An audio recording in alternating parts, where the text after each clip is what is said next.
Madame, Monsieur, bonsoir. La grogne des agriculteurs s'est concentrée aujourd'hui sur la grande distribution. Ils ont décidé de cibler leurs actions sur les centres de distribution, notamment de Lidl, Colruyt ou encore Intermarché. Reportage à Villers-le-Bouillet de Marc Mellon. Les tracteurs sont arrivés en fin de matinée à Villers-le-Bouillet. Objectif, bloquer le centre logistique de la société Intermarché qui approvisionne toutes les grandes surfaces belges. La viande achetée dans les grands magasins à 22 € le kilo, avec un départ ferme pour la carcasse, 6,30 €. Les agriculteurs estiment qu'ils ne sont pas rémunérés correctement par la grande distribution. Cet exploitant a effectué quelques achats ce midi. Le litre de lait au magasin est vendu aujourd'hui aux alentours d'1,20 € alors qu'à l'agriculteur il est payé 40 cents. Le kilo de sucre est vendu en magasin aux alentours de 1,40 € alors qu'à l'agriculteur il est payé 30 cents. Et le pain est vendu en magasin aujourd'hui à 2 € le kilo alors que le blé est acheté à 20 cents. Les manifestants exigent une réunion d'urgence avec les patrons des grandes enseignes. On ne leur laisse plus le choix, voilà, parce que vu qu'eux ne veulent pas réagir, mais nous on réagit. Ça fait maintenant des années que tout est indexé sauf nos prix, mais voilà, maintenant il n'y a plus le choix. On veut discuter avec eux et s'ils ne viennent pas vers nous, nous on restera et on les bloquera tant qu'ils ne viennent pas pour remettre les prix sur la table et renégocier nos prix. Avec Comillos, on discute depuis 30 ans et depuis 30 ans on nous dit oui, on vous comprend, mais il n'y a rien qui bouge. Donc c'est ça le malheur qu'il y a. Ce sont les grandes surfaces qui sont vraiment la cible. Les grandes surfaces, oui, et le mode politique, qui doit suivre aussi et qui doit nous aider. Parce que quand on discute avec les grandes surfaces, il faut le mode politique avec nous pour nous aider. Les agriculteurs estiment que certains produits vendus dans les grandes surfaces posent clairement problème. On dénonce toutes ces denrées qui viennent d'outre-Atlantique, notamment du Mercosur, des viandes qui viennent de Brésil et d'Argentine à des conditions d'élevage loin d'être semblables aux nôtres. Voilà. Pour l'instant, pas de déclaration d'Intermarché. Tant qu'il n'y aura pas d'accord, les tracteurs resteront sur place. Le blocage pourrait donc durer plusieurs jours. Oui, ici vous venez donc de voir un dépôt Intermarché qui est bloqué, mais certains barrages ont été levés cet après-midi, notamment à Halle et Guilanguin. Laurie Cailloup, vous êtes justement à Guilanguin. Comment expliquer que là où vous êtes, les agriculteurs ont levé le camp finalement ? Eh bien Mariam, grâce à ce que les agriculteurs qui se trouvaient ici il y a quelques heures encore à peine, appellent une ouverture au dialogue. C'est en fait une promesse, celle de réunir autour de la table Comillos et Colruyt d'ici 8 à 10 jours. Une réunion en fait pour parler notamment du rachat des terres agricoles par Colruyt. C'est d'ailleurs Colruyt qui a initié cette rencontre. En fait, des membres de la direction se sont rendus ici à Guilanguin pour discuter avec ces agriculteurs.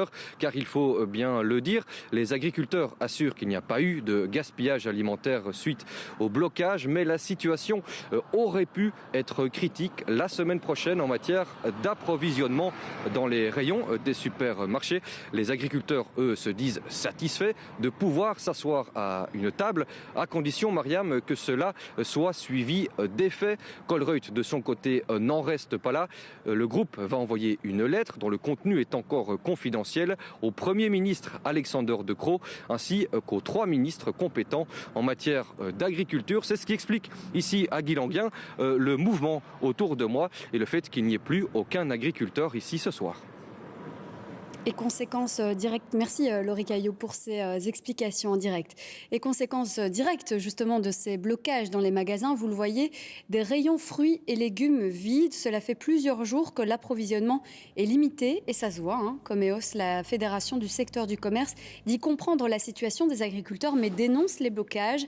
Elle menace donc d'engager des actions en justice si les centres de distribution actuellement bloqués ne sont pas libérés. Et pour le premier... Des jours et des jours. Maintenant, il faut que ça s'arrête parce qu'on n'est plus capable de servir nos clients, on n'est plus capable d'approvisionner la population belge. Et ça, c'est notre priorité absolue, faire en sorte que les Belges soient approvisionnés. Aujourd'hui, ça devient de plus en plus difficile. Donc nous disons, nous sommes prêts à discuter avec les agriculteurs, avec l'industrie alimentaire, avec le gouvernement. Il y a une initiative qui va être prise par le gouvernement dans ce sens. On sera les premiers à y aller. Mais en attendant, il faut dégager nos centres de distribution pour qu'on puisse servir le consommateur. Et pour le Premier ministre aussi, ces barrages doivent cesser. Il est temps de les lever. Il l'a dit à la VRT ce matin. Alexander De Croo estime que le monde politique a entendu les agriculteurs, qui leur a donné un signal, que ce soit au niveau européen ou au niveau fédéral. Et au niveau européen, justement, une simplification des tâches administratives va être étudiée. L'obligation de mettre 4% de terre en jachère a été reportée. Au niveau belge, des groupes de travail vont être mis en place. Il sera aussi question de simplification administrative, mais aussi de discussion sur les marges pour une répartition plus équitable. Et aujourd'hui, une première rencontre a eu lieu entre les organisations agricoles et les différents ministres de l'Agriculture en Belgique. Et ils se sont mis d'accord sur un calendrier de travail. Rachel Crivellaro. Au lendemain d'une mobilisation spectaculaire, mais aux résultats considérés décevants, les agriculteurs continuent à battre le fer tant qu'il est chaud et appellent les pouvoirs publics à dépasser le stade des mesurettes.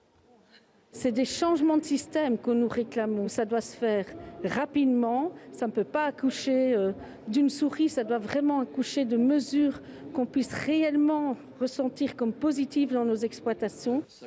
Fédéral, régional, organisation syndicale, le monde de l'agriculture s'est donc mis autour de la table.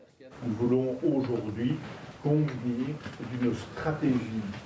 2 heures de réunion pour accoucher d'un calendrier serré de discussion. Au niveau fédéral, vendredi prochain, jeudi ou vendredi, une première réunion de la Task Force Agriculture avec des discussions sur les prix, sur la manière dont on réalise les prix, les distributions des marges dans les différents maillons de la chaîne. Donc ça, c'est très concret. Et puis alors, on va porter la parole auprès de l'Europe parce que la Commission doit aussi son rôle à jouer. Nous avons convenu d'une méthode pour très rapidement, dès la semaine prochaine, rassembler toutes les propositions de simplification administrative, pouvoir les mettre en œuvre, les décider, qu'elles concernent soit l'Europe, soit le fédéral, soit le régional.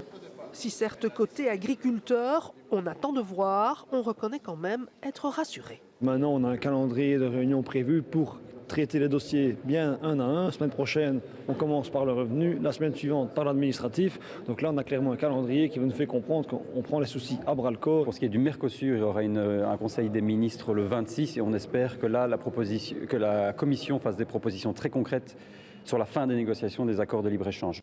Avec le 26 février et son Conseil européen de l'agriculture comme date butoir, d'ici là, les agriculteurs n'entendent pas relâcher la pression.